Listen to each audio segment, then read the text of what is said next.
What's up, people? So I got a little short drive. I'm on my way to the gym. If you guys have questions, figure why not just pass this 10 minutes with an AMA. So whatever you want to ask. There's no agenda for this one, obviously. Do I have water? No, I do have water.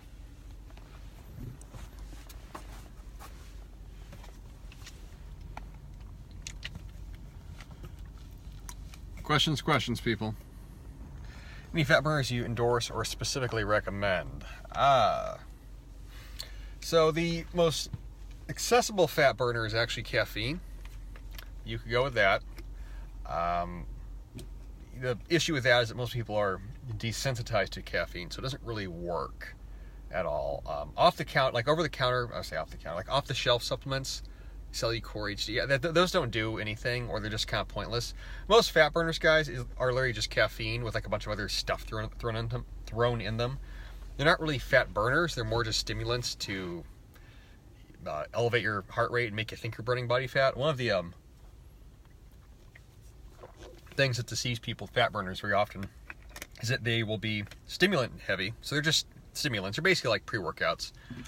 And when you take them, your heart rate goes up, your blood pressure goes up, you tend to sweat more, and that sort of gives the illusion like, oh, I'm burning more body fat. No, you're not. You're just elevating your blood pressure. As far as ingredients that really help actual fat loss, I already said caffeine. Yohimbine is actually a supplement that can target stubborn body fat or help your body to burn it. You have to dose that very carefully, though, and it really should only be taken if you're doing like long duration cardio. It's not something that you could just take normally throughout the day. Skinny wrists and legs, the body fat concentrated in torso, start eating for mass or diet to lose weight. Yeah, that really depends upon how fat you are. If you're skinny fat, let's say, where you're not overweight but you just have excess body fat, just start eating at maintenance, high protein diet. Something that you guys don't really realize, which nobody ever really realizes, is that when you start eating a healthy whole foods diet, when you completely cut out the processed food, you completely cut out the sugar, where all you're eating is actual like real protein, real sources of fat, carbohydrates, etc. When you eat a whole foods diet, you generally will start to lose body fat. It's kind of hard to stay overly fat eating that way because you just can't overeat, really. So do that first, eat at maintenance, eat high protein, start training 5 days a week, do regular cardio, and see what happens.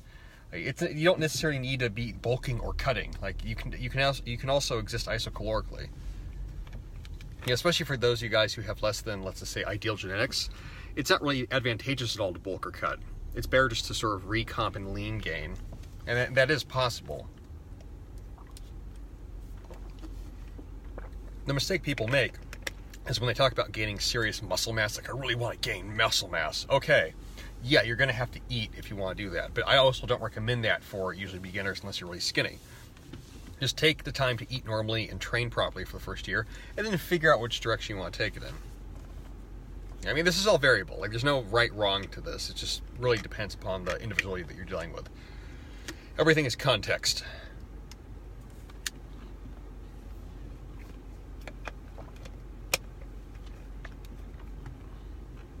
People always wish there were perfect answers to these things, and there's not.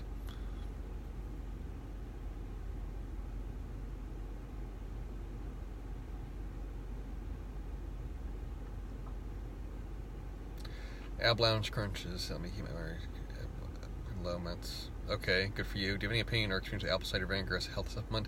I've never used it. I've had people I know whose opinions I respect, that they swear by it, but I've never used it.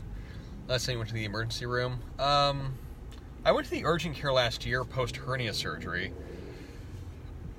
But I mean, I don't know if that really qualifies. Any advice for older women? About what? Advice for older women about what? What happened with Rolo? You guys, that situation will reveal itself in due time. If you personally stopped working out today, how long till you lost muscle and were skinny? It would probably take about 3 months. I mean, if you completely stop training, like just completely stop everything, it'll be about 3 months. When should you switch from low reps to high reps? You should be using both. It's not either or, guys. I say that all the time. All the time. It's not either or. It's not, oh, you only try the low reps, only try the high reps. You do everything the same workout. You do one exercise. Most of my training programs, you guys have done them, you do usually one movement for lower reps, and the other 2, 3, 4 exercises are done for moderate to high reps. You don't just do everything low reps or just do everything high reps.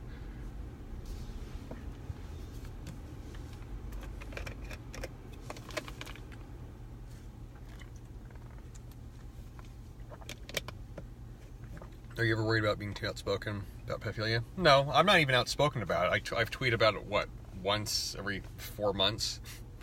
It's not like that's my issue that I bring up every day. That really says how degraded the culture is. That to even speak about that is protesting it. Do you plan replacing your superhero programs with new content, or just plan rebrand? Kind of both. Like, I'm gonna have to redo those programs so they're not referencing really Marvel at all. But like, I'm also gonna update them a bit as well. So, herniated disc and lower back. Doctor says number of deadlift squats and substitutes. You probably can still do deadlifts and squats. You probably just can't do them with a barbell. That doesn't mean that there aren't versions you can still use. So that comes down to sort of being creative with training. There's lots of ways to squat without the barbell. There's lots of ways to deadlift without the barbell. That's a common misconception. People get told, you can't lift heavy anymore. It's like, yeah, you can. Just don't do that particular exercise. Will you ever cut your hair? No.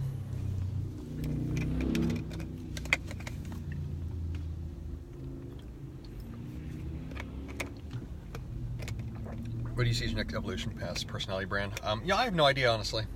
I don't know. I'm still figuring that out. I don't know. I have no good answer to that. It's like where it's really going to go. Are you familiar with Turkish get-ups? Yeah. Guys, I say this not to be arrogant. I have done, practiced, learned, taught probably literally every exercise in existence, short of really weird, wacky stuff that is out of left field, like Turkish get-ups. Yeah, I've done lots and lots and lots of Turkish get-ups. I have taught Turkish get-ups. I've written articles about Turkish get-ups. So, yeah. I'm just saying that again, not to be full myself asshole, but I've been personal training 10 years, and you'd really have to surprise me with an exercise that I haven't done. If you could show me something, that'd be really cool.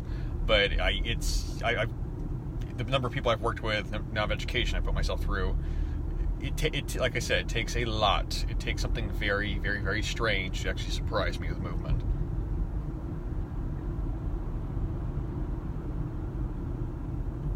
I'm trying to think, in the past, let me think about this. I think probably in the past, when did you begin monetizing your brand? 3 years ago. Probably in the past 3 years. I'm just trying to think back. I think in the last 3 years, I have seen,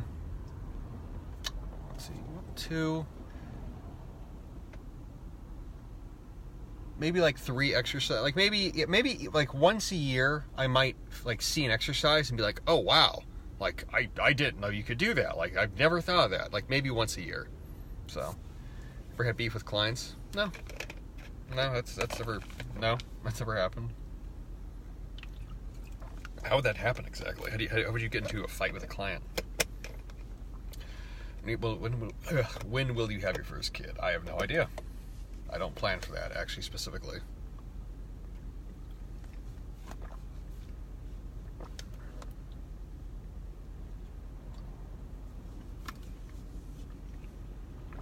They're a bunch of fucking misguided dumbasses. Personal opinion. Yeah, I should have to figure that out at some point. Anyway, but yeah, it's just a bunch of fucking bullshittery. This trend of call-out culture on Twitter is just basically loser people with nothing better to do. It is, just flat out. I haven't seen anyone actually who I would consider respectable, successful doing that. It's all just lunatics. Or, like I said, just people who have no real accomplishments and they have nothing better to do. So they're gonna call people out, with their 85 followers. So it's pretty pathetic. Manosphere Twitter is broken. I don't know if it's broken. It's just there's certain divisions that have taken place, and for those of us who have a let's say sort of solution-oriented outlook towards helping people, there's been a divide. Fear-mongering and being pessimistic, I've never really been fond of, since it just makes people despair, and it doesn't really solve anyone's problem. And also attracts a very low level of person. You have lots of people. You have lots of pathetic, broken men where they want validation for their pain and they want to stay angry and be angry, and they're never going to actually solve that situation. and they want to adopt, certain beliefs and stances that will sort of reinforce their anger, reinforce their failures, and it will allow them to sort of be self-righteous about that. So, yeah, I don't engage with that. I've no care to. Yeah, that's why I've been very critical of the red pill shit at times. Because it's a lot of like emotionally pathetic guys. Just flat out, it is. Some of the stuff that gets thrown around is just fucking hysterical. Like it's only your turn. Like that one always cracks me up. It's only your turn with a woman. Yeah, well, it's only her turn with you. Like, what the fuck is that supposed to mean? Like stuff like that. Or just like the overt focus on this complaining about hypergamy constantly. Like that's surprising to guys that women want to be with, I don't know, successful men. Like that's surprising to you. Like you're upset by that. There's lots of things I've gripes with, obviously. I don't know that ranting about it on Twitter every day does anything useful for anybody.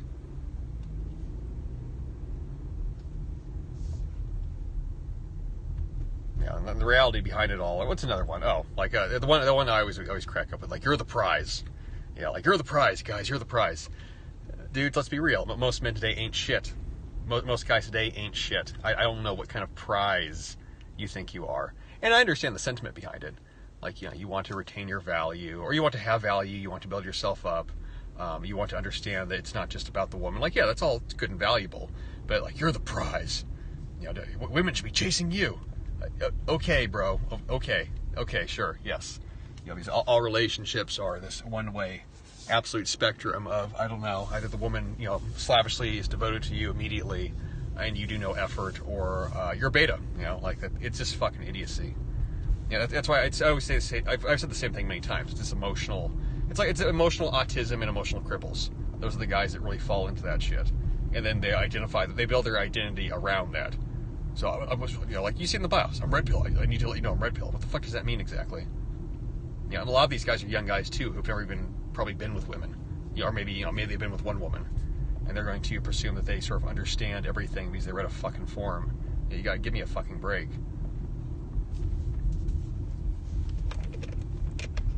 It's lost boys who are becoming more loster, to say it really dumb. Bitter divorcees too. Yeah, there's those people too. I mean, I feel for them. It's like, it's terrible to go through a horrible divorce. Like, yeah, you learn things about the other sex you probably didn't want to go through. But again, like this sort of like meta level anger to it. Yeah, I know women who've gone through horrible divorces and their ex-husbands treated them god awful. What do you tell them? Oh, you deserved it, you fucking dumb bitch. Okay, guys, and then it's always the argument. It's not about equalism. Yeah, it kind of is, because men and women exist both in the same world. So you do have to somewhat equalize things, or at least compare them to each other. Anyway, that's good to rant. All right, guys, love you all. Talk to you all again.